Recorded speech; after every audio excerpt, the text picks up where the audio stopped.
আমাকে তো চিরকালই ওরা বলে যে আমি নাকি হিন্দু ধর্মে বিশ্বাস করি না।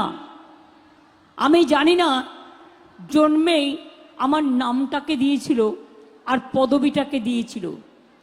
ভাগ্যিস হিন্দু ছিলাম বলে, তা নাহলে কবে বলেই তো এ বিদেশ থেকে এসছে, নয় এনআরসি হয়ে এসছে বলে সেটাকেও যুক্ত করে দিত। কিন্তু মনে রাখবেন, আমি কোনোদিনও বলি না আমিও কিন্তু একটা ব্রাহ্মণ পরিবারের, হিন্দু পরিবারের মেয়ে, জেনে রাখবেন। কিন্তু আমি নিজের পরিচয় কখনো দিই না, তার কারণ আমি বিজেপির থেকে সার্টিফিকেট নিতে যাব না। আমি হিন্দু না, আমি মুসলমান না, আমি শিখ না, আমি খ্রিস্টান, আমি মানুষ। রাজ্যের মুখ্যমন্ত্রী মমতা বন্দ্যোপাধ্যায়ের যে বক্তব্য দেখিয়ে আপনাদের সামনে শুরু করলাম, সেটি গতকাল বারাসতের অশোকনগরের জনসভা থেকে মুখ্যমন্ত্রী নিজে বলেছেন। কি বলেছেন আপনারা শুনলেন, যে অনেকেই প্রশ্ন করে আমি হিন্দু ধর্মে বিশ্বাস করি কিনা, এবং তিনি বললেন আমি জানি না আমার নাম কে রেখেছে, আমার পদবি কে রেখেছে। নাম কে রেখেছে সেটা হয়তো নাও জানতে পারেন, যদি যিনি নাম রেখেছেন বা কেউ যদি তাকে না বলে যান যে কে তার নাম রেখেছেন। কিন্তু পদবি কিভাবে তিনি পেয়েছেন এটা তো খুব স্বাভাবিকভাবেই তার জানার কথা। তার কারণ আমরা সকলেই যা পদবি পাই সেটা হচ্ছে বংশ পরম্পরায়।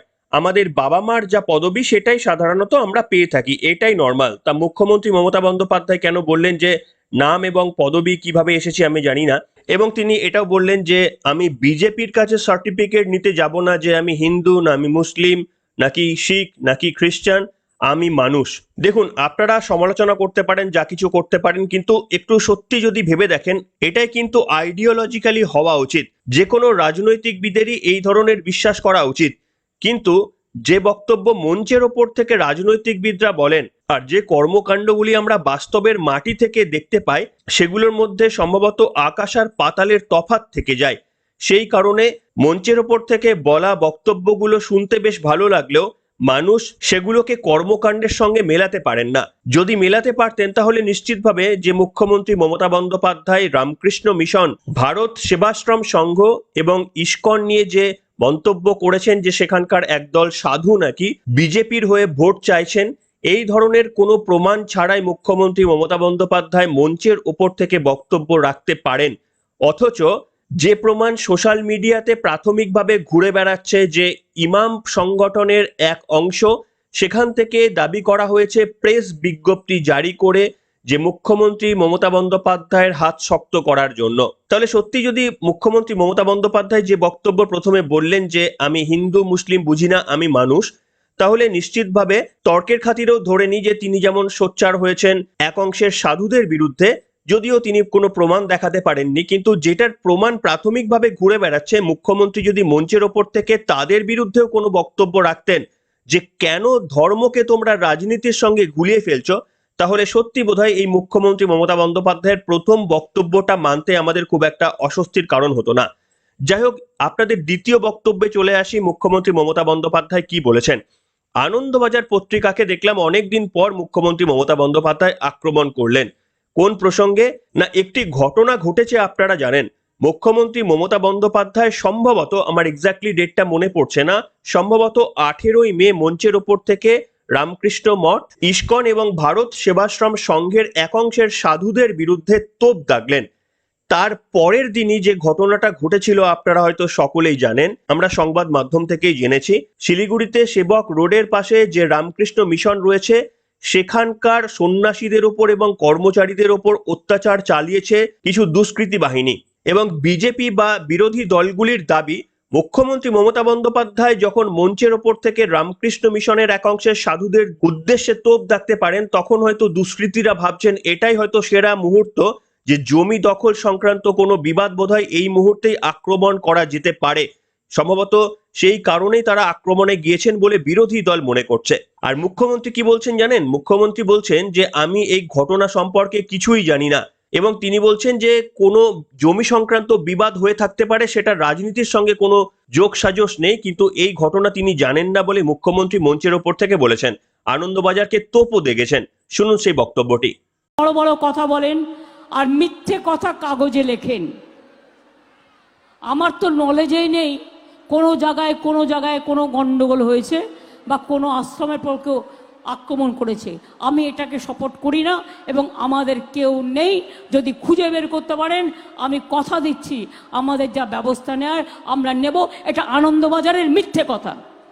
আনন্দবাজার মিথ্যে কথা লেখে এই কদিন ধরে বিজ্ঞাপন করেছে, দেখেছেন আপনারা, প্রত্যেকটা মিথ্যে বিজ্ঞাপন করেছে কাগজে। মুখ্যমন্ত্রী মমতা বন্দ্যোপাধ্যায়ের বক্তব্য আপনাদের কাছে শোনালাম। আনন্দবাজার পত্রিকাকে যে তোপ দাগলেন তার সম্ভাব্য কারণ হচ্ছে আনন্দবাজার পত্রিকা গত কয়েকদিন ধরে বিজেপির কয়েকটি নির্বাচনী প্রচার আমরা অ্যাডভার্টাইজমেন্টে দেখেছিলাম। সম্ভবত সেটি মুখ্যমন্ত্রী মমতা বন্দ্যোপাধ্যায় উল্লেখ করার চেষ্টা করলেন এবং এটি তার রাগের কারণ হয়ে থাকতে পারে। এবং আপনাদের যেমন দেখালাম, মুখ্যমন্ত্রী বললেন যে আমার নজরে নেই যে রামকৃষ্ণ মিশনের উপর হামলা চালানো হয়েছিল। এখানেই প্রশ্ন উঠছে যে তাহলে পুলিশ প্রশাসন কিংবা যে রাজ্যের মুখ্যমন্ত্রী মমতা বন্দ্যোপাধ্যায় নিজেই পুলিশ মন্ত্রী, তাকে কি সঠিকভাবে ইনফরমেশন দেওয়া হচ্ছে না? যে খবরগুলো একেবারে সংবাদ মাধ্যমে আসছে সেগুলো কি ক্রস চেক মুখ্যমন্ত্রী কোনো পুলিশ আধিকারিককে দিয়ে করানোর চেষ্টা করছেন না? কিংবা আপনাদের তার থেকেও একটি বড় প্রমাণ দেখাতে চাইবো, সেটা হচ্ছে দেখুন, রামকৃষ্ণ মিশন আশ্রম, মিশন রোড, আশ্রমপাড়া, জলপাইগুড়ি 735101, এনাদের তরফ থেকে অভিযোগ জানানো হয়েছিল পুলিশের কাছে রিটেন কমপ্লেন 19/5/2024 সালে। একেবারেই রিটেন কমপ্লেন জানানো হয়েছিল কোন স্টেশনে না, দেখতে পাচ্ছেন ভক্তিনগর পুলিশ স্টেশনে অভিযোগ জানানো হয়েছিল। এবং মারাত্মক অভিযোগ। কি অভিযোগ না, রাতের বেলায় একদল দুষ্কৃতী রামকৃষ্ণ মিশনের পাঁচিল টপকে তাদেরকে আক্রমণ করেন এবং তাদের 7-8 জনকে নিয়ে চলে যান কোনো গাড়িতে চাপিয়ে। তারপরে 1-2 ঘন্টা পর তাদেরকে ছেড়ে দেওয়া হয়, অর্থাৎ অপহরণ করা হয়েছিল। মারাত্মক একটা অভিযোগ। অভিযোগের সত্য মিথ্যা এটা পুলিশ তদন্ত করে নিশ্চিতভাবে খতিয়ে দেখবে।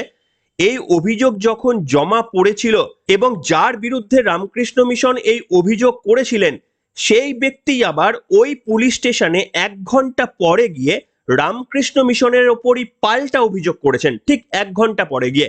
এবং পুলিশ যেটা করেছে, সংবাদ মাধ্যম থেকে জানতে পারলাম যে পুলিশ রামকৃষ্ণ মিশনের ওপর জামিন অযোগ্য ধারায় মামলা রুজু করে দিয়েছেন। এখনো পর্যন্ত আমি সংবাদপত্রে পড়িনি বা আমার কাছে কোনো ইনফরমেশন নেই যে রামকৃষ্ণ মিশন যে অভিযোগ করেছেন তার ভিত্তিতে কাউকে গ্রেপ্তার করা হয়েছে। রামকৃষ্ণ মিশন যার নাম উল্লেখ করে অভিযোগ করলেন, সেই ব্যক্তি 1 ঘন্টা পরে গিয়ে পুলিশ স্টেশনে রামকৃষ্ণ মিশনের বিরুদ্ধে অভিযোগ করছেন। অর্থাৎ অভিযোগ পরে পাওয়া সত্ত্বেও পুলিশ সম্ভবত তাদের বক্তব্যকে সত্যি ধরেই মামলা শুরু করে দিয়েছেন বলে এমনই কিন্তু সংবাদ মাধ্যমে প্রকাশ পাচ্ছে। আর রাজ্যের মাননীয় মুখ্যমন্ত্রী এই রিটেন কমপ্লেন পাওয়ার পরেও মঞ্চের ওপর থেকে বলছেন এমন কোনো ঘটনা ঘটেছে বলে আমি শুনিনি, যদি ঘটতো তাহলে আমার কানে আসতো।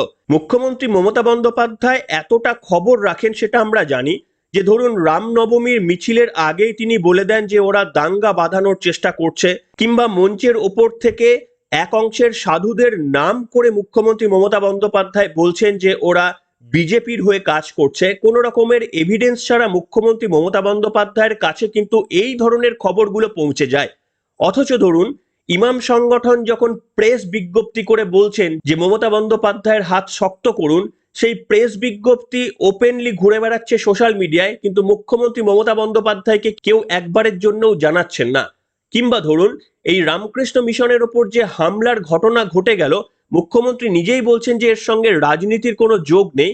তা সত্ত্বেও যারা দুষ্কৃতী তাদের বিরুদ্ধে কঠোর ব্যবস্থা নেওয়ার কোনো ইঙ্গিত মুখ্যমন্ত্রী মঞ্চের ওপর থেকে দিচ্ছেন না এবং তিনি বলছেন আমার কাছে কোনো খবর নেই। আসলে পরিস্থিতি যেদিকে যাচ্ছে, সংশয় শুধু একটাই, এই লোকসভা নির্বাচনে তৃণমূল কংগ্রেস যদি কোনো অংশে ভরাডুবির দিকে যায়, যদি লোকসভা নির্বাচনে তৃণমূল কংগ্রেসের ফল আশাতীত খারাপ হয়ে যায়, তারপরেও কিন্তু মাথায় রাখতে হবে এই রাজ্যের শাসক দলের কাছে আরো 2 বছর থাকবে, তারা রাজ্যটাকে পরিচালনা করবে। যতই শুভেন্দু অধিকারী মঞ্চের উপর থেকে গরম গরম ভাষণ দিক না কেন যে 25-30টা আসন পেলেই এবারে বিধানসভা নির্বাচন করিয়ে দেব, এটা মঞ্চের ওপর থেকে ভাষণ হতে পারে, কিন্তু এর সারবত্তা নিয়ে যথেষ্টই সন্দেহ থাকতে পারে। তাই তৃণমূল কংগ্রেস লোকসভা নির্বাচনে যদি কোনোভাবে খারাপ ফল করে এবং তারপরেও যদি তৃণমূল কংগ্রেস 2 বছর রাজত্ব করে, সেখানে রাজ্যের আইন শৃঙ্খলার পরিস্থিতি কোন জায়গায় যেতে পারে এটুকু ভেবেই শুধু একটু আশঙ্কা লাগছে এবং ভয় লাগছে যে যেন পশ্চিমবঙ্গের রাজনৈতিক স্থিরতা বজায় থাকে আমরা সমস্ত ধর্মের মানুষ একে অপরকে বিশ্বাস করে যেমন যুগ যুগ ধরে বাস করে আসছি, তেমনটাই যেন বাস করতে পারি, রাজনৈতিক নেতৃত্বদের কথায় কোনো বিভ্রান্ত না হয়ে আমরা যেন কোনো রকমের হিংসার মতো কোনো ঘটনায় জড়িয়ে না পড়ি, এটুকুই শুধু আবেদন আপনাদের সামনে করব।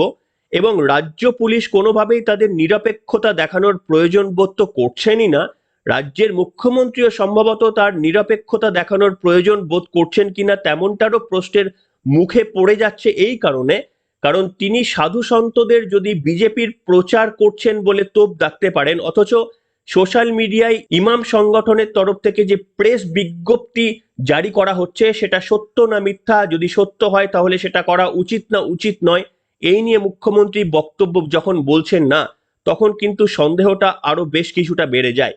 আপনারা যে ধর্মেরই মানুষ হন না কেন, আপনারা যে দলকেই সমর্থন করুন না কেন, শুধু একটাই আবেদন আপনাদের সামনে করব, সমাজে যদি কোনো রকমের হিংসা সৃষ্টি হয়, আপনারা দেখবেন রাজনৈতিক নেতাদের এতে কোনো কিন্তু ক্ষয়ক্ষতি হয় না, বা রাজনৈতিক নেতাদের পরিবাররা তারা সুস্থ সুরক্ষিতই থাকেন, কিন্তু যারা প্রথমে আঘাতপ্রাপ্ত হন তারা একেবারেই সাধারণ মানুষ। তাই এই মুহূর্তে পশ্চিমবঙ্গ যে রাজনীতির পর্যায়ের মধ্যে দিয়ে যাচ্ছেন, এবং বিশেষ করে আশঙ্কাটা আরো বাড়বে যদি তৃণমূল কংগ্রেস লোকসভা নির্বাচনে ভরা ডুবের সম্মুখীন হয়, তাহলে আবেদন করব প্রত্যেকটি সাধারণ মানুষকে যে শান্তি বজায় রাখবেন এবং কোনো রকমেরই উস্কানিমূলক কথাতে বা কোনো রকমেরই প্ররোচনামূলক কথাতে পা দেবেন না, সেটা শুভেন্দু অধিকারী বলুক, অধীর রঞ্জন চৌধুরী বলুক কিংবা মমতা বন্দ্যোপাধ্যায় বলুন।